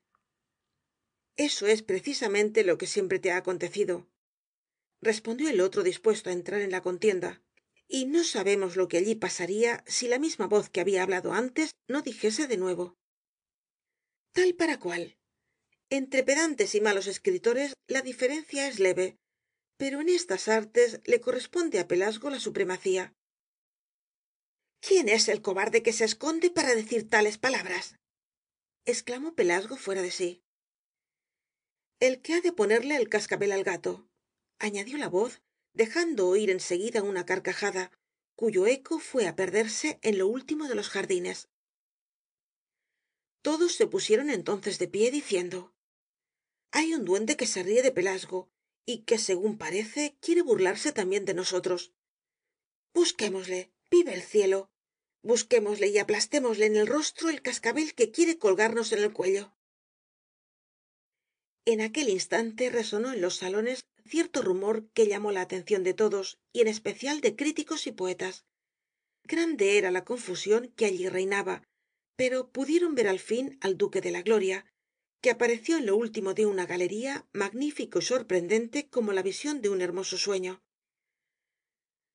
burlón el rostro y blanco como un pedazo de mármol, la mirada penetrante como una saeta, aunque atractiva y fascinadora al mismo tiempo, el negro cabello agrupado sobre la frente y de una manera extraña la sonrisa irónica y fina, el aguilucho de fuertes garras y encorvado pico ostentándose misterioso y simbólico sobre su pecho, y rodeado por el brillantísimo y maravilloso resplandor de aquellas botas azules como el cielo, encanto de las mujeres, tormento de los zapateros y asombro de los sabios. Jamás héroe alguno fantástico apareció más palpablemente sublime á los ojos de una sociedad civilizada. Al verle detuviéronse los literatos y los críticos sin poder dominar la sorpresa que de ellos se había apoderado, mientras se notaba asimismo en todos los semblantes la alegría, el asombro ó la confusión de que cada uno se hallaba poseído. No hubo quien no se avergonzase de que le hubiese sorprendido el duque entregado al placer de una danza americana, y los hombres de valimiento y de poder no sabían cómo volver á su proverbial gravedad después de haber dejado harto indecorosamente sueltos al aire los faldones del frac. Hubo un momento en el cual, corriendo todos hacia el tocador, reinaron el desorden y la confusión por dondequiera. No volveré á bailar en mi vida, decía en alta voz y con despreciativo desdén más de una dama. Yo haré de modo que nadie pueda comprometerme á semejante cosa como me ha sucedido esta noche. Y al tiempo que esto decían, veían con dolor que no acertaban á remediar en su tocador y en su belleza los descalabros ocasionados por el traqueteo y fatiga de la danza. Los unos aparecieron de repente meditabundos, los otros graves y serios, los demás desdeñosos ó en extremo corteses, pero ninguno como realmente era. La farsa no podía ir más allá. Contemplaba el duque este cuadro desde la puerta del salón principal, semejante al orador que espera á que cese el último rumor de los aplausos para empezar á hablar de nuevo. Por último, haciendo un afectuoso y protector saludo y extendiendo su diestra hacia la multitud, exclamó: paz, señores. Al oir aquel acento armonioso y dominador como el de las tempestades, se esparció en torno un silencio profundo, y suspendido el aliento aguardaron todos á oir de nuevo aquella voz que imaginaban sin duda había de conmover los mármoles. Pero el duque guardó silencio, y con aquel aire de arrogancia sin par, con aquella majestad inimitable y poderosa, y haciendo brillar de una manera que pudiera decirse mágica sus hermosas botas, atravesó lentamente el salón hasta acercarse á la condesa pampa, que al verle llegar se tornó más blanca que la seda de su vestido. Hallábase todavía cogida al brazo del gran lord inglés, quien con el rostro sepultado entre dos enormes patillas rojas lanzó sobre el duque de la gloria una mirada de embajador británico, mas cuidándose éste poco sin duda de la diplomacia de los hijos de albión, contestó á aquella especie de mudo desafío hiriéndole en los ojos con el resplandor de sus botas, con lo cual hizo el lord guiños poco graciosos mientras el duque le decía á la condesa: señora, esto se llama empeñarse en acortar la vida, esto es gastarse sin tregua, como si el tiempo que malamente se pierde hubiese de volver á recobrarse. ¿Cómo, señor duque? El baile, condesa. Ah, el baile. Oh, es detestable. La fatiga, la agitación, la velada, marchitan la vida como el hielo las flores. Me causan ustedes lástima, profunda lástima. Mas mis ojos dudan de la realidad de lo que ven. ¿Cómo he merecido tanto favor? Quizá ignoraban ellas que yo vendría. Soy, al cabo, un desconocido aquí. No entiendo. Tartamudeó la condesa, que aun cuando había perdido la comprometida costumbre de ruborizarse, sintió de pronto que la sangre ya desaparecía, ya se agolpaba á sus mejillas. El duque dejó caer entonces una de sus más irónicas y penetrantes miradas sobre el rostro de la condesa y añadió: yo tampoco comprendo, lo cual es en verdad un conflicto, pero no importa. Por fortuna he sido siempre discreto, y apenas veo nunca aquello que no debo ver. Pero, señor duque. Nada. Es á mí, condesa, á quien toca excusarse. ¿Acaso no he debido penetrar aquí desde el instante en que descubrí desde lejos misterios que el pudor oculta á los extraños? Esta reunión es en extremo escogida y aun íntima y familiar, á lo que no entiendo. He sido, pues, un profano, y juro que procuraré resarcir mi falta. Reinaba el más profundo silencio, y todos estaban atentos á aquella escena que á nadie podía ocultarse, como tampoco el asombro y emoción crecientes de la condesa. El duque de la gloria, sin añadir una palabra más y sin mirar á nadie, hizo un profundo saludo á la dama y salió del salón. Cuando el resplandor de sus botas azules dejó de deslumbrar á los circunstantes y se perdió por completo el sonoro ruido de sus pisadas, se miraron unos á otros llenos de asombro, y un zumbido semejante al que formarían varios enjambres de abejas que cruzasen el aire se levantó en derredor. Era así, sordo, así confuso y como temeroso de ser oído. Sospechábase si el duque habría quedado oculto tras de las anchas cortinas o entre el follaje de los jardines. La condesa pampa, trémula y nerviosa, retiróse en seguida á su gabinete. Las otras damas, circunspectas, pensativas y casi avergonzadas, empezaron á quejarse de la jaqueca, y muchos caballeros se atrevieron á sospechar, malhumorados, que el gran duque de la gloria, en compañía de las botas más insolentemente célebres, había querido reírse de aquella sociedad tan respetable como escogida. Hubo, no obstante, quien contradijese enérgicamente esta opinión, asegurando que un hombre de tan elevado rango y de tan inmensa fortuna no podía burlarse de los que allí se encontraban sin burlarse de sí mismo. El duque de la gloria, concluyeron diciendo, es un ser incomprensible, notabilísimo y casi diabólico, y el querer penetrar el móvil y el fondo de sus extrañas acciones es cosa tan imposible como saber al presente si los habitantes de la luna gastan ó no pantalones como nosotros y se matan legalmente en campaña con rifles ó cañones de Armstrong. Pasóse en estas murmuraciones cerca de una hora, sin que se volviese á bailar ni se soñase en ello siquiera, y los salones empezaron á quedar desiertos á las 3 de la mañana, la hora más animada en las reuniones nocturnas. Pero, cosa extraña, al pie de la extensa galería por donde había desaparecido el duque, los concurrentes volvieron á encontrarse reunidos. Una bellísima estatua que nadie había visto hasta entonces se hallaba colocada á la entrada. Representaba el pudor que con el dedo índice colocado sobre los labios, una venda en los ojos y en una actitud sigilosa al par que lánguida y melancólica, daba la espalda á la puerta, como si quisiese huir avergonzada de un sitio en donde no podía permanecer ni aun vendada. Magnífico pensamiento, repetían todos, obra maestra. He aquí una sorpresa en que no esperábamos. No hay otra como la condesa para estas cosas. No obstante, añadía alguno, haber colocado aquí la estatua del pudor, ¿para qué? ¿No fué acaso una chanza? Yes, exclamó el gran lord, que desde que la condesa pampa le dejara no había vuelto á desplegar los labios. Sin duda que el caso es raro. ¿Y quién será el artista que ejecutó tal maravilla? Oh, un inglés, volvió á decir con acento nasal y sonriendo el gran lord, mientras se alejaba acompañado de sus enormes patillas. Estas palabras despertaron nuevas sospechas en los que eran dados á pensar mal, y cada uno se fué á su casa á dormir, si bien no todos durmieron. Cuéntase al menos que aquella noche y de algunas otras que vinieron después, que á la incierta claridad de las lámparas de noche veían vagar las camareras ciertas sombras que se creyeran las de sus aristocráticas señoras, presas acaso de un insomnio cruel. Capítulo 6.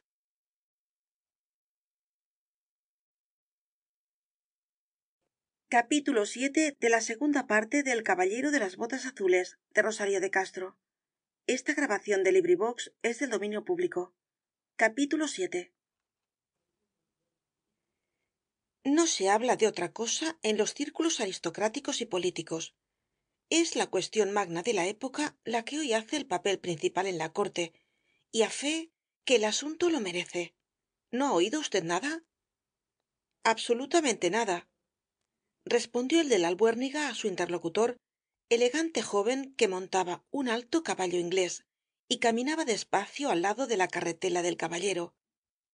Salgo de mi casa en este instante, después de un encierro de 20 días, con el cual he querido curar cierta curiosa manía que atacó mi tranquilidad y mi sosiego de un modo harto inesperado, por cierto, y volverá á reproducirse, sin duda, con lo que usted va á oír. En ese caso quisiera mejor ser sordo, o que el señor conde dejase para otro día su relato. Prefiero mi sosiego á todo. No hay que asustarse, sólo se trata de un hombre alto y delgado como un mimbre, imperioso como un sultán, de modales distinguidos, que gasta el tren de un príncipe, que ha aparecido como un duende, pues tal parece por su aspecto sin par entre lo más escogido y selecto de nuestra sociedad, y en cuyo porte, además de las particularidades que tanto le distinguen, se advierte un no sé qué nuevo y extraño que atrae la atención general. ¿Y es eso lo que ha de avivar mi curiosidad? No he concluido. Semejantes cualidades no le impedirían, á buen seguro, pasar en nuestro mundo elegante como un brillante y rápido meteoro, á no ser por las raras prendas de que ya hice mención, y que forman, digámoslo así, la extraña atmósfera que le rodea. Ese desconocido, cuyo vestir es la perfección del buen gusto, trae unas botas altas hasta la rodilla de un corte inimitable, y tan hermosas y extrañas que su azul y luminosa transparencia deslumbran al que las mira. Rara cosa, en verdad, repuso el de la albuérniga sonriendo levemente. Pero al fin y al cabo, ¿qué diantre? Negras o azules esas botas, ¿qué más da? ¿Qué más da? ¿Unas botas azules y como aquellas? Harto se deja conocer que usted no las ha visto, pues de otro modo no dijera tal. Ps, quizás, volvió á decir el de la albuérniga sonriendo como antes. Para que pueda usted formarse una idea de su belleza sin par y de su maravillosa perfección, bastará decir que ayer se han reunido los zapateros más ilustres de la corte con el solo objeto de debatir las siguientes cuestiones: ¿de qué material son las botas del señor duque de la gloria? ¿En qué parte del mundo han sido trabajadas? ¿Cuál es su origen? ¿Pueden o no pueden hacerse iguales en Europa? Todo esto se ha discutido inútilmente por espacio de 3 largas horas que duró la sesión. El uno opinaba que el material tenía semejanza con el mármol, el otro añadía que por su transparencia pudiera creerse cristal de roca, y aun hubo quien se atrevió á decir que como el caucho se adaptaba á tantos usos. Pero el imbécil no pudo acabar de pronunciar tal blasfemia, unánimemente reprobada desde el momento en que empezó á salir de sus labios. Todos convinieron en que aquellas botas luminosas eran un impenetrable misterio, la obra de un genio potente y desconocido, y se disolvió la asamblea en el mismo estado de ignorancia en que antes se encontraba. Resolvieron, no obstante, al separarse, hacer una exposición rogando al ilustre y misterioso personaje, en nombre de la humanidad, se dignase revelar en dónde y de qué habían sido hechas aquellas botas maravillosas, asombro de los inteligentes, á cuyo favor le quedarían eternamente agradecidos todos los que tienen en algo las ciencias y el progreso. Bien, muy bien, exclamó el de la albuérniga sin dejar de sonreír y frotándose las manos. Esas botas deben de ser en verdad un objeto curioso. Ya lo ve usted. Además de su rara belleza, alumbran por donde pasan con una luz semejante á la del cielo. Es un adelanto cuyas ventajas no se pueden calcular. En efecto, no hay duda. ¿Y es usted de los que firmaron? Oh, poco á poco. Pero no tome usted á broma tan interesante cuestión. Por mi parte confieso que por tener unas botas como aquellas hubiera dado la mitad de mi patrimonio. ¡Bravo! Es que son tan hermosas. No puede existir nada más elegante y seductor. Y sin embargo no paran aquí las maravillas. ¿Hay más todavía? El tal personaje trae por corbata, quién lo imaginara, nada menos que un aguilucho blanco como la misma nieve. Diablo, conde, no me diga usted más. Ese hombre me huele a diablo impertinente. Yo le he visto a la distancia en que usted y yo nos encontramos, y es lo raro que el aguilucho en cuestión hace sobre el pecho de ese hombre singular el efecto más bello. Ninguna corbata del mundo puede tener la gracia de aquel animal de feroces garras, cuya artística posición parece simbólica. Oh, si yo poseyese una corbata semejante. Pues poséala usted. ¿Quién pudiera? Pero, en resumen, usted no sabe quién es ese hombre ni qué significa su extraño atavío. Tras de eso andamos todos, aunque en vano. Pero yo juro seguirlo tan de cerca como me sea posible a fin de conseguirlo. Pues, amigo, compre, si a tal se arroja, un microscopio o un anteojo de esos que alcanzan a ver las montañas de la luna, porque esa clase de seres se pierden de vista como los átomos o los buques que doblan la costa. Aprovecharé el consejo, mas no será malo que usted no lo olvide. El joven saludó cortésmente y se alejó, mientras el caballero murmuraba para sí: tengo unas botas azules clavadas en el pensamiento, y un águila blanca y una varita negra que me persiguen hasta en sueños. Curiosidad maldita. Tentado estaría, si no temiese las incomodidades de un largo viaje, a marchar al centro del África para alejarme de ese personaje o demonio que ha deshecho mi tranquilidad y trastornado mi cabeza. Venga usted. Le gritó en el mismo instante cierto hombre que pasaba por persona de altas cualidades parlamentarias. Le veremos frente a frente y de cerca, pues aún no nos ha tocado tal suerte. ¿A quién hemos de ver? Preguntó el caballero volviéndose con negligencia. A ese personaje notable, al duque de la gloria, que calza las botas más bellas del mundo y lleva puesta la corbata más singular. Gracias, mas juro que no torceré mi camino por ver unas botas y una corbata. ¿De veras? Añadió otro, deteniendo su caballo al lado de la carretela del de la albuérniga.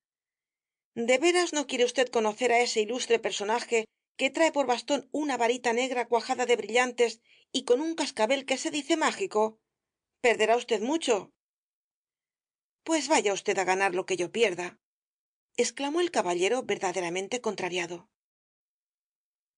Y mientras multitud de elegantes jóvenes galopaban presurosos hacia el camino por donde imaginaban que vendría el duque, el de la albuérniga se apeó de su carruaje y entró en casa de unas antiguas conocidas suyas, modestas solteronas que, como el caballero, amaban la soledad y vivían en reposo gozando de una existencia regalada, ajenas á todos los ruidos profanos, hablando mal del universo entero y chupando aromáticas pastillas al son de sabios refranes y máximas saludables.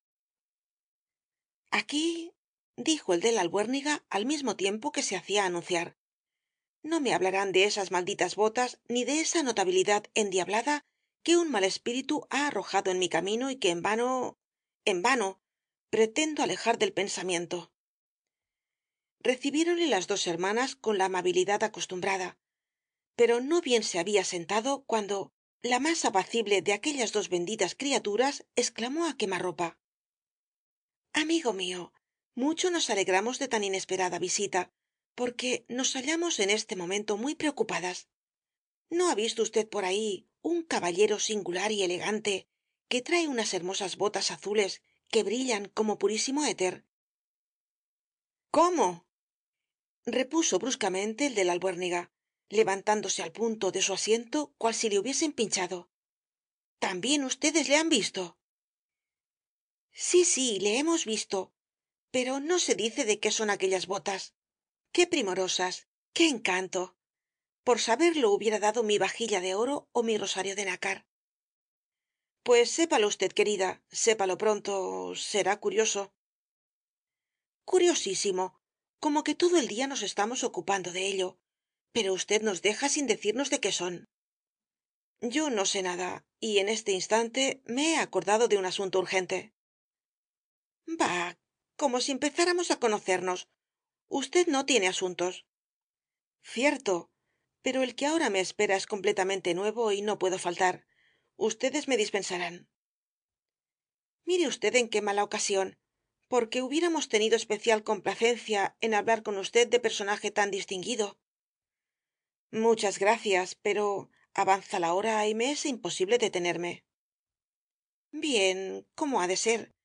Pero le hacemos á usted el encargo especial de que procure saber de qué son esas botas tan extrañas y quién es el caballero que las lleva, porque á una de nuestras doncellas que, pásmese usted, también se vuelve loca por conocerle y pregunta á todo el mundo, le han dicho que dicen que es hijo del gran sol, emperador de la China, pero eso es una locura, ¿no es verdad?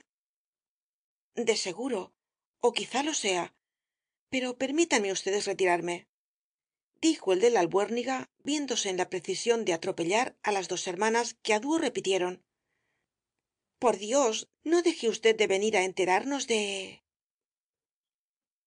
Pero el caballero estaba ya fuera y no oyó más. Subió al carruaje verdaderamente irritado, y los caballos corrieron al galope hasta que se hallaron muy lejos de la población. Empezaba á declinar el sol.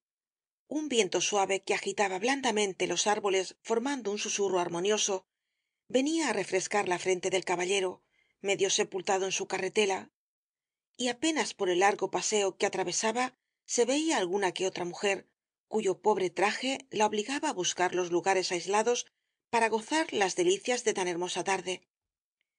El paso de los caballos fatigados por la larga carrera que acababan de dar se hizo tan lento y acompasado que se diría se hallaban en aquellos instantes poseídos de la filosófica gravedad de su dueño. Feliz el hombre, repetía en tanto el caballero saboreando la suavidad de la atmósfera y gozando plenamente del grato silencio que reinaba en los campos. Feliz mil veces el que huyendo de los vanos tumultos se busca á sí mismo y razona con su propia conciencia. Sólo así alcanzará la paz de las almas justas. Sólo así, ajeno á las inmoderadas ambiciones, á la acritud de los tumultuosos pensamientos, cuya apariencia es de oro, y á la devoradora agitación de una curiosidad inútil, sí, bien inútil, por cierto, podrá conseguir el más dulce de los reposos y largos días de puros y castos deleites. Decía estas palabras el señor de la albuérniga con voz cariñosa, lo mismo que si las murmurase al oído de una mujer tiernamente querida, mientras aspiraba con delicia las olorosas emanaciones que le traía el viento á grandes ráfagas. Si alguna vez volvía la cabeza para contemplar la vasta llanura sembrada de altos álamos que se extendía á su izquierda, parecía costarle tan fácil movimiento un esfuerzo supremo, semejante al niño que, suspendido del pecho de su madre, se resiste á agarrar con sus manecitas el juguete que con los ojos envidia.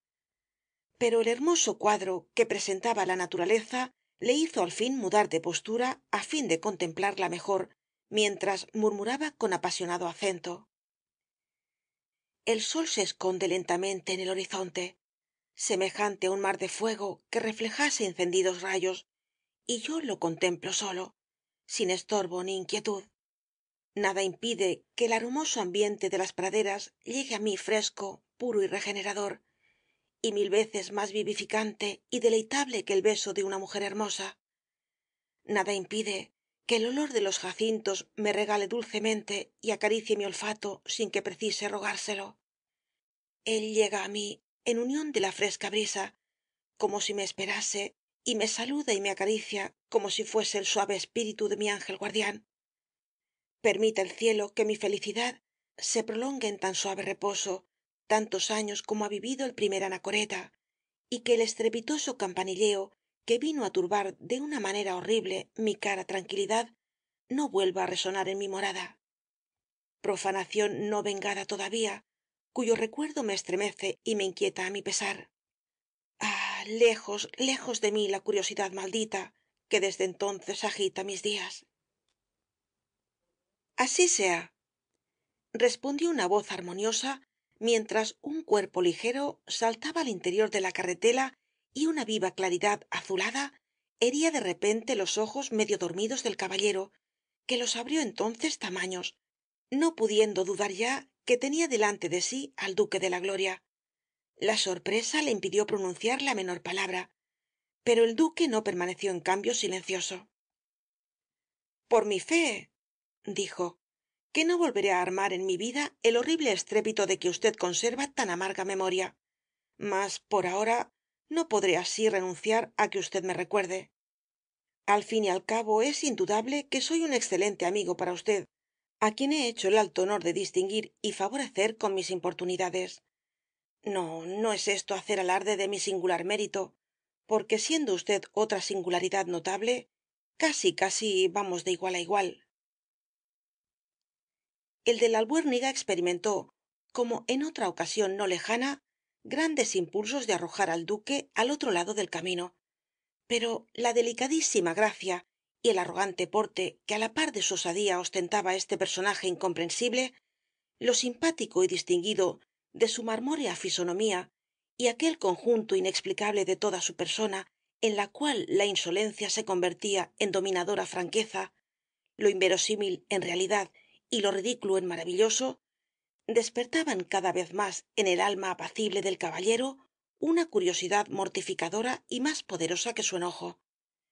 En realidad, hallábase ya el de la albuérniga, si bien á su pesar, vivamente interesado en saber quién era aquel hombre á quien todos deseaban contemplar de cerca, que traía revuelta la corte y que, según sus propias palabras, le hacía la honra de distinguirle con sus importunidades. Por esto, aun cuando el rico sibarita prefiriese su sosiego á todo, contuvo los violentos impulsos que le agitaban y repuso: sepamos, señor duque, si es posible, con más claridad que la primera vez que nos vimos, qué significa este nuevo asalto, pues si, como ha dicho, ve tan lejos, debiera comprender que el amigo que menos veces se me acerca es el que más me agrada. Eso se deja conocer al punto y sin parar mientes en ello.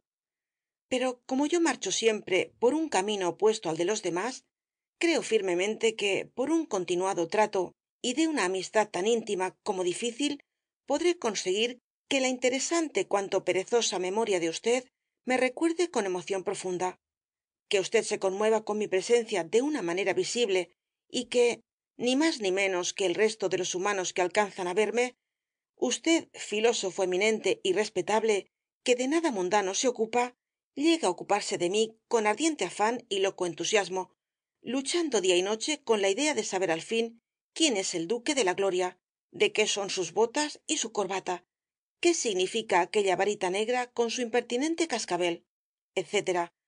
A todo lo cual tendré yo la generosidad de contestar satisfactoriamente después que me haya usted consagrado algunos días de su carísima y apacible existencia. Aun cuando el de la albuérniga se hallase ya algo dispuesto á soportar al duque, como las palabras de éste tenían la virtud de exaltarle, repuso, próximo á perder por completo su habitual sangre fría: juro que ni el duque de la gloria, ni su corbata, ni sus botas, ni su vara negra me importan cosa alguna. Juro que le importan á usted mucho, muchísimo. Usted confesará haberme manifestado que era yo una singularidad sin ejemplo. ¿Y a mí qué me interesa? Inmensamente. Primero, en su clase de filósofo y de sabio. Y segundo, no quiero ser ni filósofo ni sabio a costa de tantas fatigas. Y para acabar más pronto, vale más que ahora mismo. Representemos la farsa.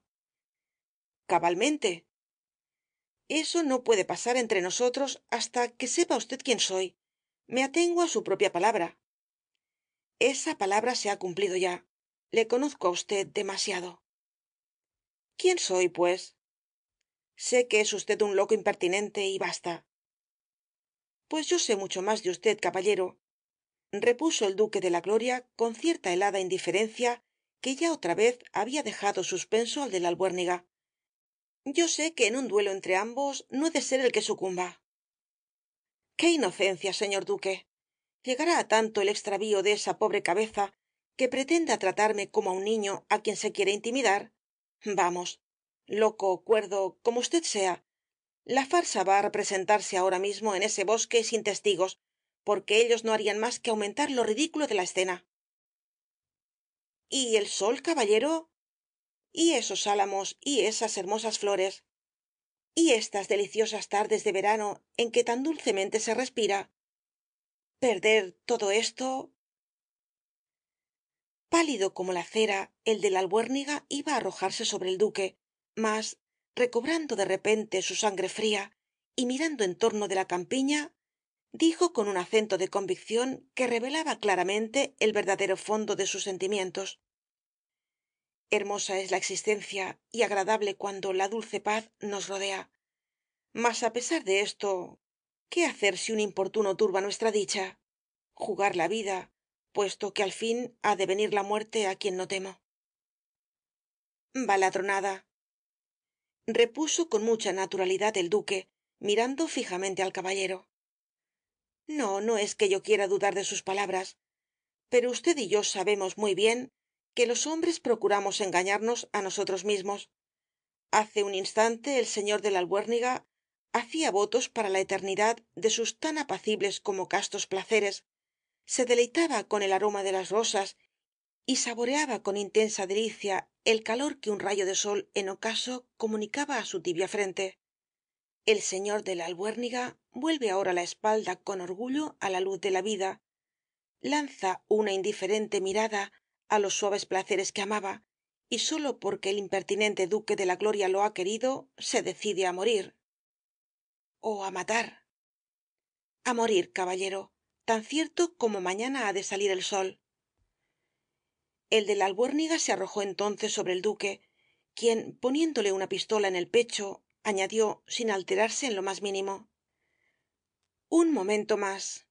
Imaginémonos que el que muere soy yo, y una vez que se trata de vida ó muerte, hablemos con la mano puesta sobre el corazón. Nadie nos oye. Lo que ha mediado entre nosotros puede justificar un asesinato. No, ciertamente, pero justifica un buen par de mojicones, y tras de los mojicones viene el duelo, es decir, el asesinato. Busque usted un medio mejor de concluir el sainete. ¿Usted cree que yo merezco ese par de mojicones por las que llama mis impertinencias? Que sí lo creo. Pues hiera usted, repuso el duque presentándole la mejilla. El de la albuérniga abrió desmesuradamente los ojos y se quedó mirándole lleno de asombro. Hiera usted, y no habrá asesinato, volvió á decir el duque. No hago más que pagar una deuda que no quiere perdonárseme. Caballero, duque ó diablo, exclamó el de la albuérniga, pasando una mano por la frente. Si no fuera indigno de mí, por mi honor que te hiriera como lo pides. Hiera usted, repitió el duque con aire provocativo, acercando su rostro al del caballero.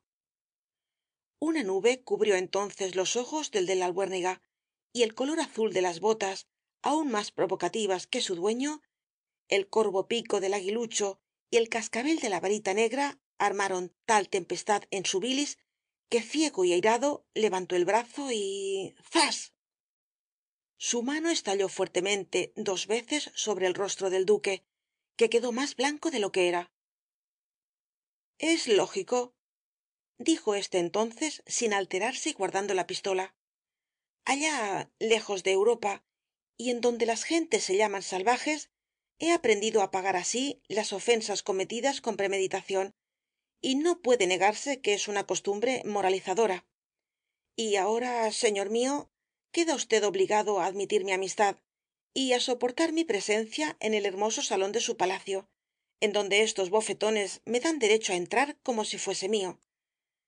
Pero tranquilícese usted en tanto no llegan aquellos días que usted debe consagrarme.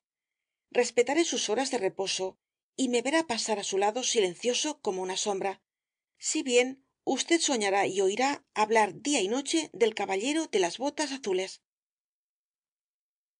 Al acabar de decir esto, el duque saltó de la carretela tan ligeramente como había entrado y desapareció por la arboleda de los jardines, cuya espesura se aumentaba á la luz del crepúsculo, dejando al de la albuérniga en un estado de estupor que nunca había conocido. Capítulo 7.